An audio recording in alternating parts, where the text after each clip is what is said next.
Project Lawful aka Plane Crash by Yarwain aka Eliezer Yudkowsky and Lintamande. Thread 1, Mad Investor Chaos and the Woman of Asmodeus. Episode 27.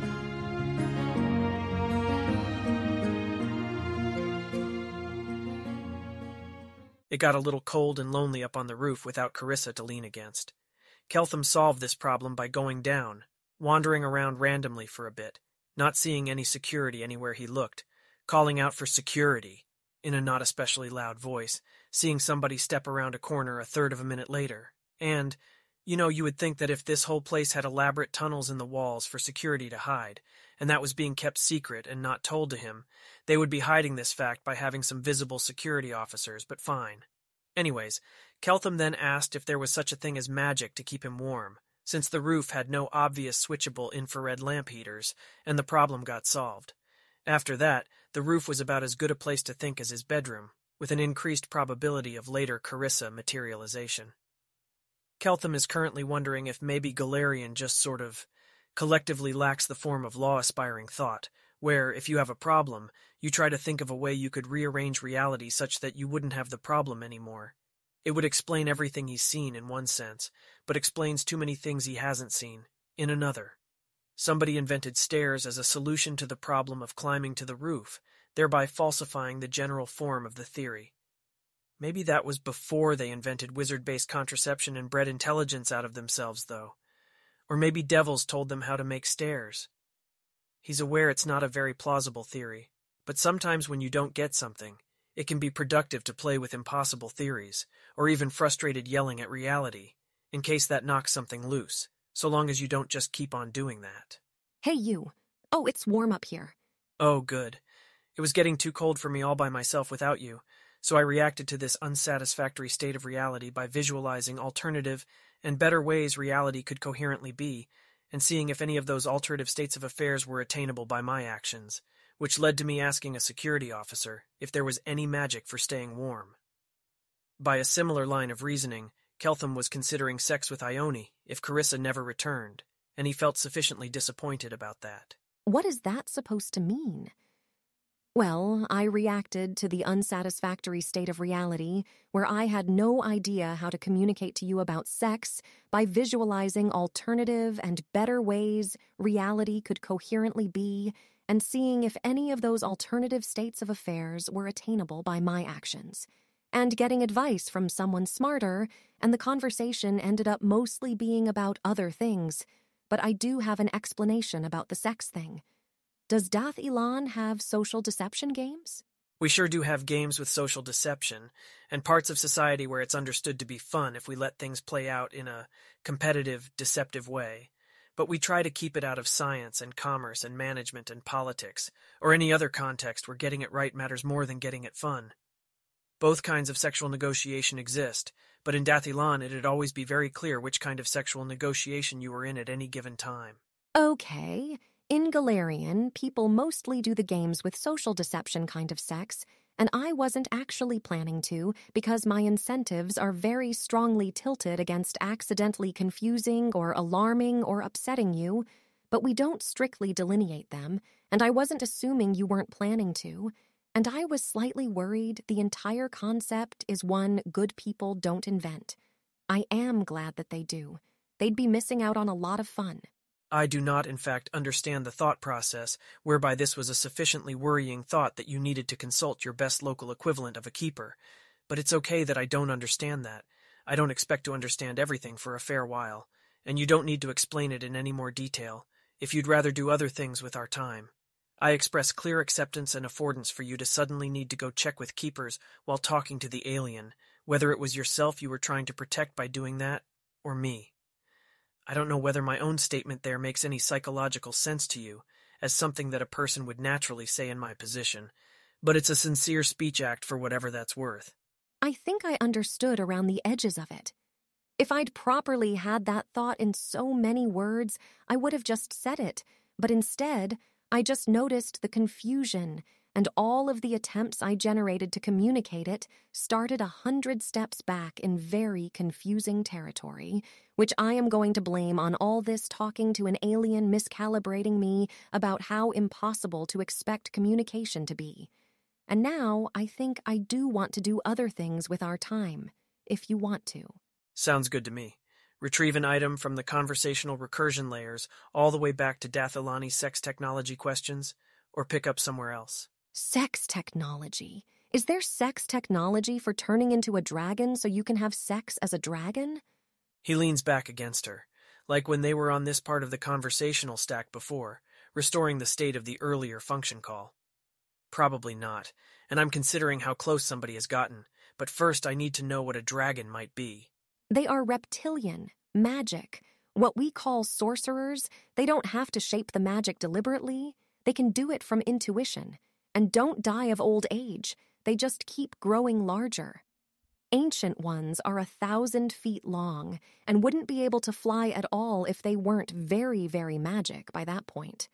Usually, people polymorphing into dragons to have sex go for smaller ones because polymorphing things much larger and more magical than your native form requires very powerful spells. They breathe fire or spit acid or various other nasty things depending on planar affinities. Yeah, we can't actually do that.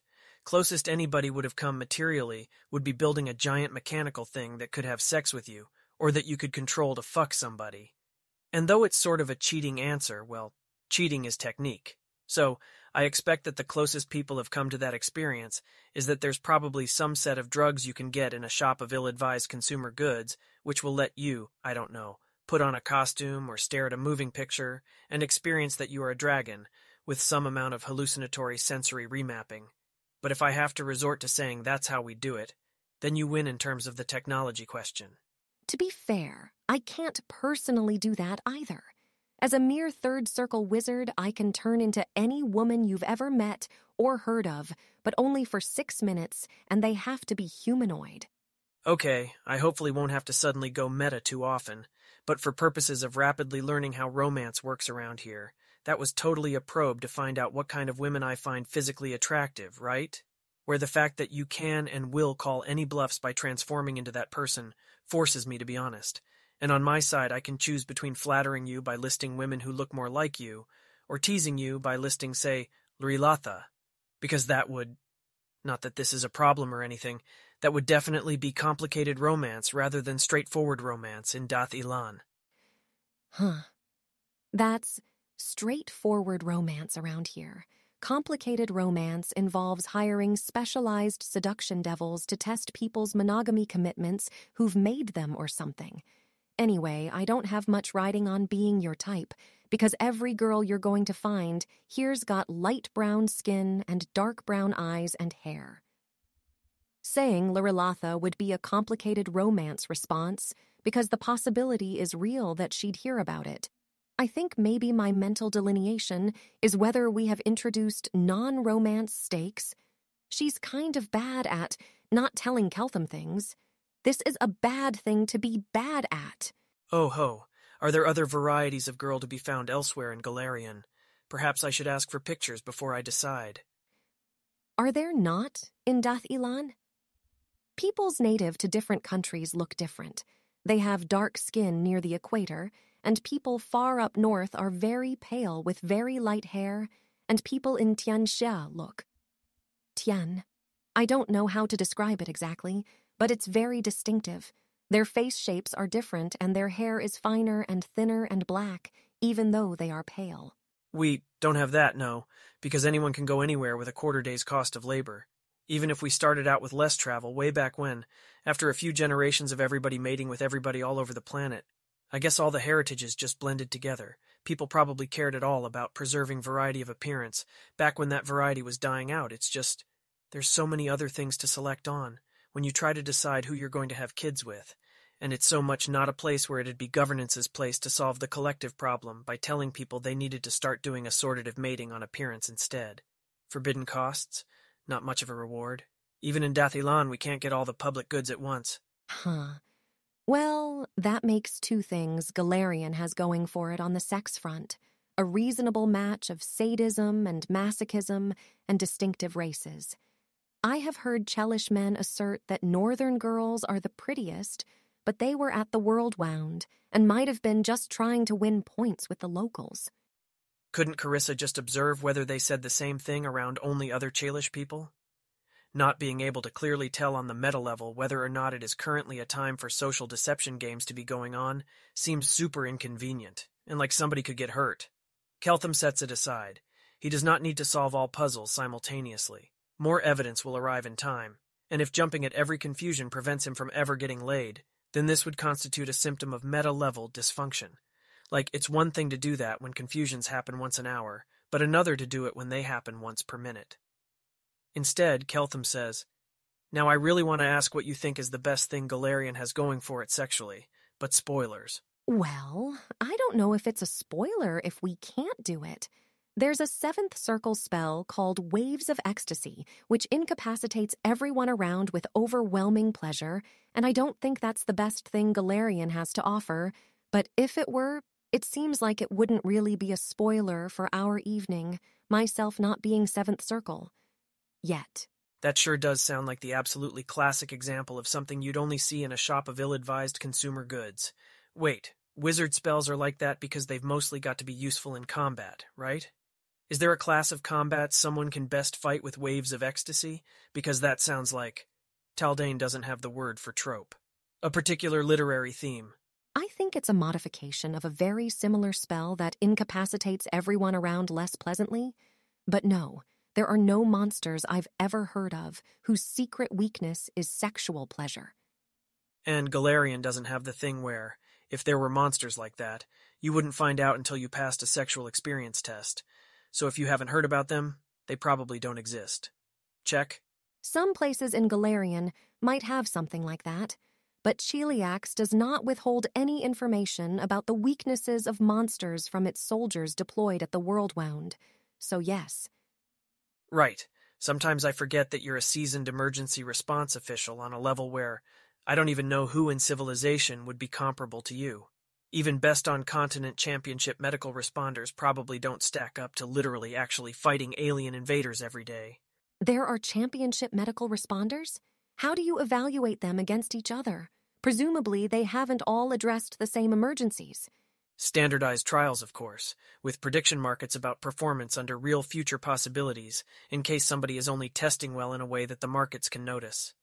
Oh, you were probing about people I find attractive, so I can't show her to you until I learn an illusion spell, and maybe something that boosts my memory. But in terms of people I would have screwed if I could have made it to where I could screw almost anyone compatible and available... background. There's this one woman who was, on scores alone, the second best endurance medical responder for a region containing a quarter of the planetary population. She wasn't the person you'd call in for one person having a brief medical emergency. She was the person whose performance degraded the least if she had to work for 16 hours straight. Except at her level, never mind 16 hours, she could go for like 30. Now consider all of the alien invasion rehearsal people, and the sections of governance who think about weird scenarios where for some reason you can't send in 10 medical techs.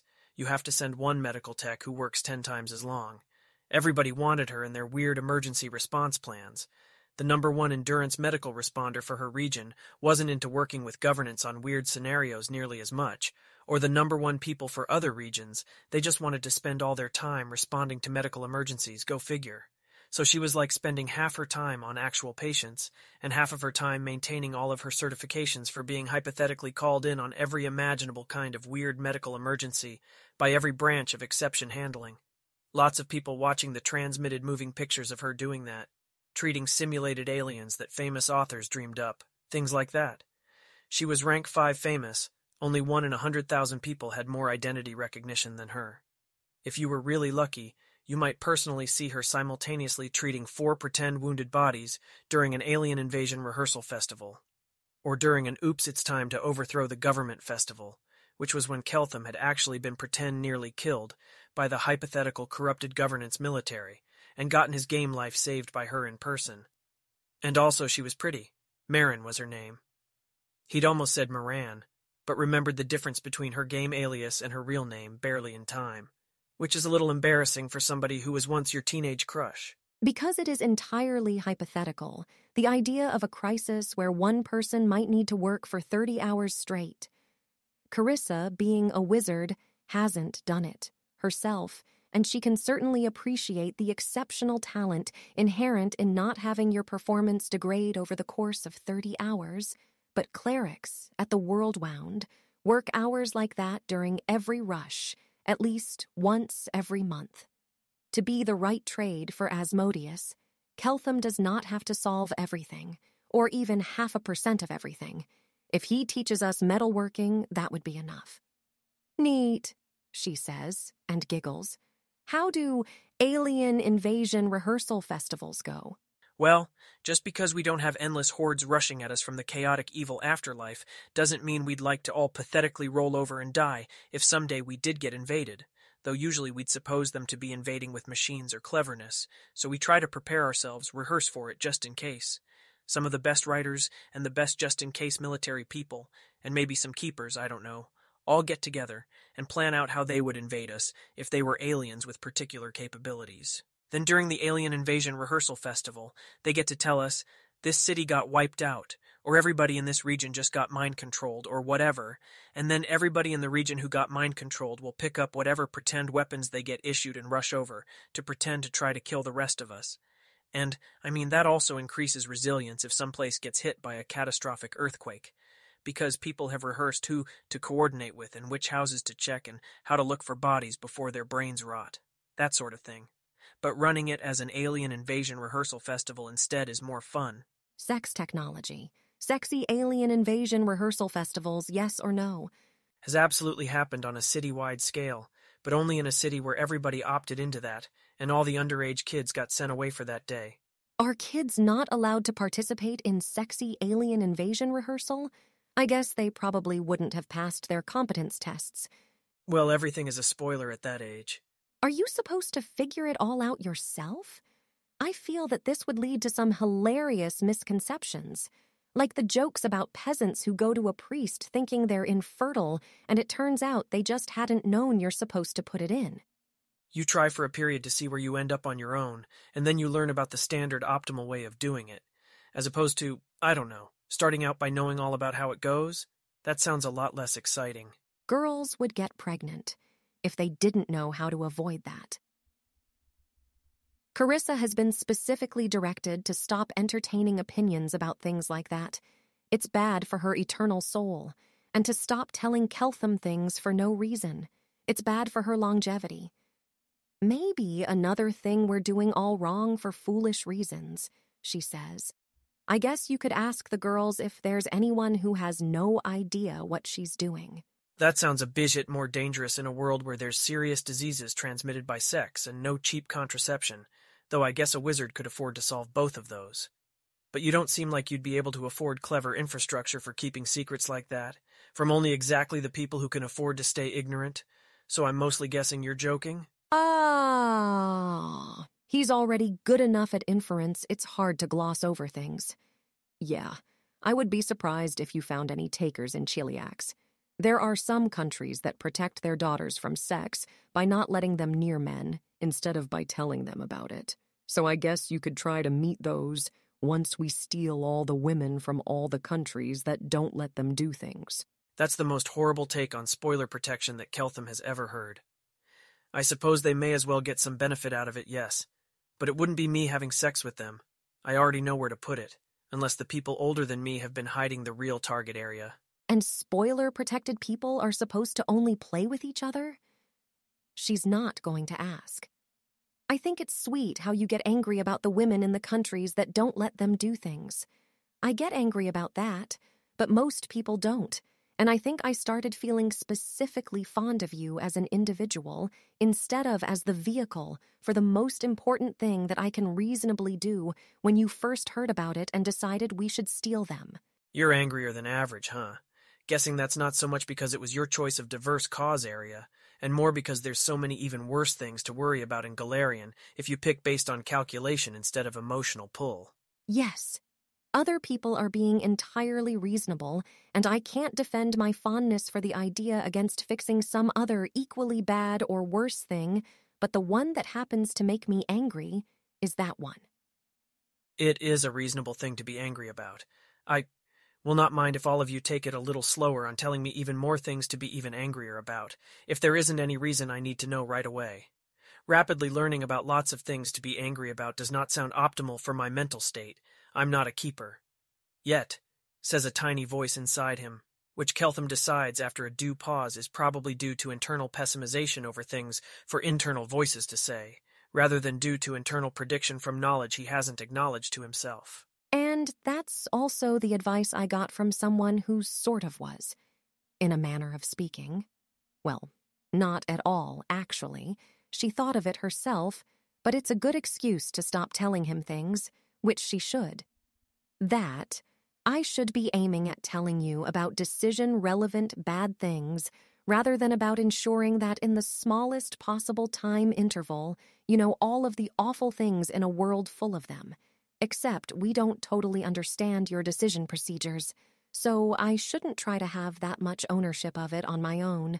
But that, it seemed likely to him we might err on the side of trying to press right on through every awful atrocity that Chelish parents protect their children from knowing of. And I know more of them than a usual adult, even, because of the world wound. We can take it a bit slower. You're bearing up very well under it, but, conventional wisdom in Cheliax, which you might think is very foolish, is that the more important someone's business, the more important they have lots of nice things. Well, sure. That's why we coordinate to pay people who produce public goods for us, and why it's considered a good thing that people who produce not-so-public goods become wealthy too. You want to incentivize people to do important things, and you also want them to be less distracted by unimportant things. If I didn't have something in my model producing that conclusion already, I'd have been confused why your society was giving me what is, by your standards, very expensive living conditions. Just to be clear, I want to know it all eventually. I'm not that much of a not-keeper, especially in a world that's much more dangerous. But if nothing else, there's got to be more sensible ways of prioritizing what I need to learn first than prioritizing it by how much it shocks me. Yes, of course. But I notice that now, tonight, we keep getting distracted away from nice things with horrible ones, despite agreeing that you need nice things very much. And I propose that that means we're doing something wrong. You make a compelling case. All right, let's see if we can go the entire rest of the night without talking about anything horrifying. Well, except that at some point before dawn tomorrow, I have to test my remaining cleric spells, and any appropriate warning signs on those should in fact be clearly laid out to me. But when it comes to everything else, if for some reason I need not to do something in the cuddle room, and the reasons are horrifying, you can totally not tell me why, just not to do it. And even if the reasons aren't horrifying, you still shouldn't tell me, to maintain plausible deniability. Oh, Taldane has a single-syllable word for that. That's helpful. Okay, don't turn into a girl with red hair and creepy fangs. That's all I've got, but I'll let you know more if I think of them. She totally did that on purpose. Right then, don't turn out to be asexual. See how you like hearing about what is very clearly going to be a very interesting story that isn't going to be explained right now. What does that even mean? It does not quite parse as celibate, and is obviously the opposite of sexual, but she doesn't know how to have sex in an unsexual fashion if she wanted to. I'll do my best while not knowing what that is. Some people don't have any sexual desires, or they don't find it in themselves except under very rare conditions, and obviously if you're the first sort and wish you weren't, you're never quite certain you're not secretly the second kind. Wait, that's a sad thing. Shouldn't have said it. If we were having advanced sex instead of beginner sex, I would propose that we hit people when they say sad things. Maybe for beginner sex, we could tickle people when they say bad things? With a feather? Are there tickle technologies? Oh, wow. There are people who gain arousal points from being tickled? Because I'm pretty sure I wouldn't, though I suppose we could very briefly try. Keltham decides not to say, because it would be another sad thing, that unless there's a secret population of Dathilani who do gain arousal from being tickled, a torture machine is not something you would be allowed to sell even in a shop of ill-advised consumer goods. Well, maybe if you put intrinsic surveillance technology into it, and only let people use it on themselves so they could practice being way too mentally disciplined. Or maybe the keepers have some incredibly unpleasant technology hidden for extremely unlikely emergencies. Point to Carissa in the Sex Games Wars. Yes, there are people who gain arousal points from being tickled, and even more who gain arousal points for futilely struggling to avoid being tickled. Keltham visualizes this, boops the same internal part that was booped by hair-pulling Check. I wonder if I would be the first Dath Ilani to ever build a tickling machine. It would automatically be the best tickling machine ever, unless people here have built even better ones. Well, you know, we do our best with our deficient tech level, but I bet richer people can build more terrifying tickling machines. I suppose to be properly terrifying, it should chase you down, snatch you up, and maybe hold you there while the tickle devices approach closer and closer, which is going to take magic if I want to build it here without waiting an additional 100 years to climb the technology ladder first. Is that cheating? I ask, because I like to know whether what I'm doing is cheating, not because I'm going to do it any differently depending on your answer.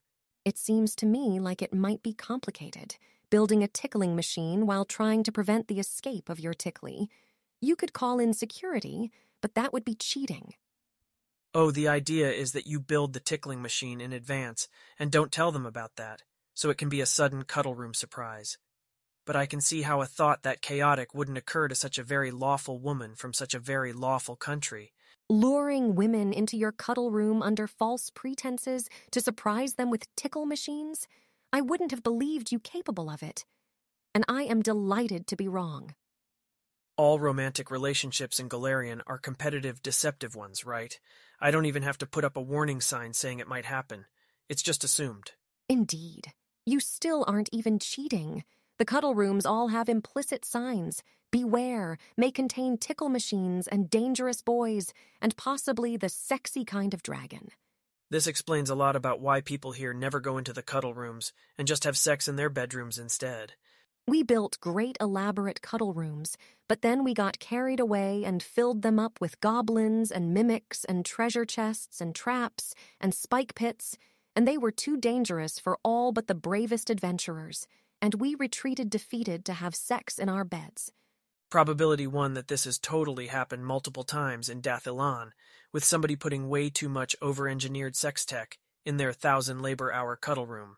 If everyone has sex in their cuddle room, is it kinky to have sex in your bed? Like having sex on your dining room table, except comfier than that? Seems slightly mildly naughty, yes, though you'd want a very advanced self-cleaning bedroom, or more likely a spare bedroom you could use instead, until you or somebody you hired at a high price cleaned out all the lubricants and other fluids.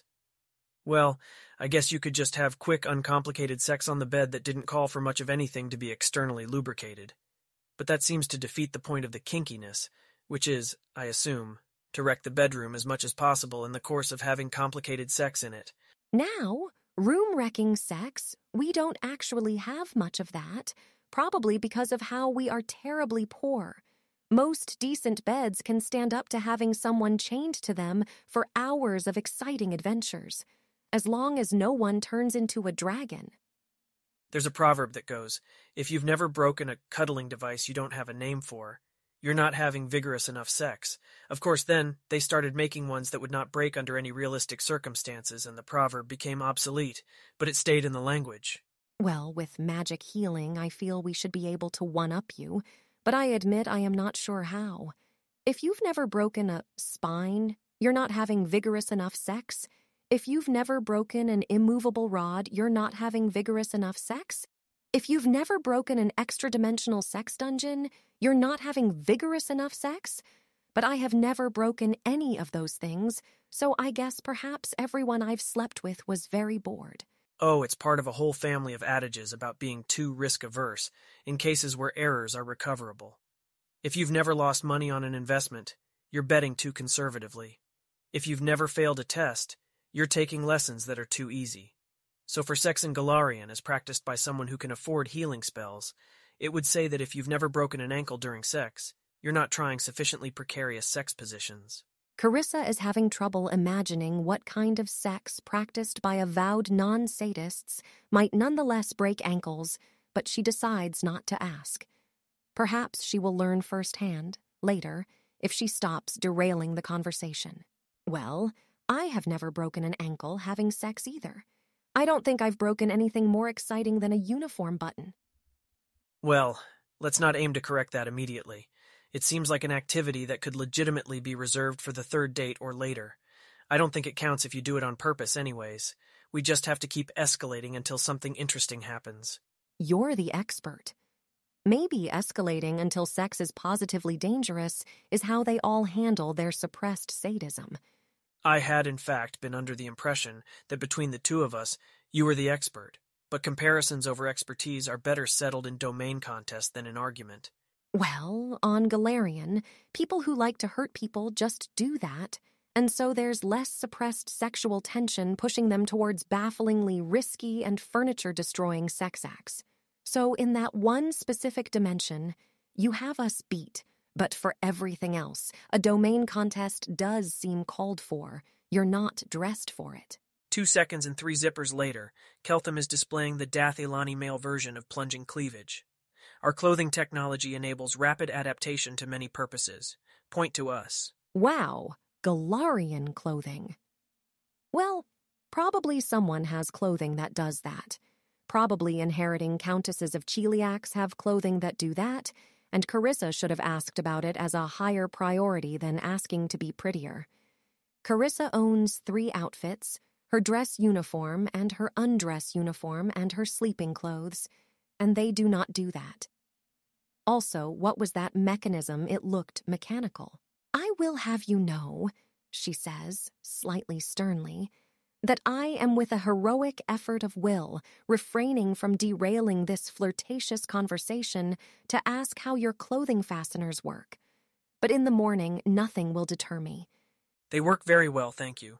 Your move, Carissa Sevar. Keltham is expending his own virtuous effort to avoid thinking about zipper patent licensing. Well, now you're dressed for the occasion, and I'm dressed for entirely the wrong occasion. I would be perfectly dressed to defend you from demons, but regrettably, security is doing that. Also, one sometimes breaks an ankle doing that, and I hear that breaking ankles is a third date sort of thing. Maybe I could defend you from a particularly aggressive nocturnal songbird or a bat. Keltham zips down an additional distance unit of cleavage, just because his technological superiority lets him do that so easily. I admit, I've never had a girl defend me from a bat on a sexual experience assessment, but you may be overestimating my prior corruption levels if you think you have to go that far for your next move. I'm going to steal those clothes and wear them to class tomorrow. This is your fair warning. And having said that, she doesn't want to give him time to dwell on it, so she kisses him.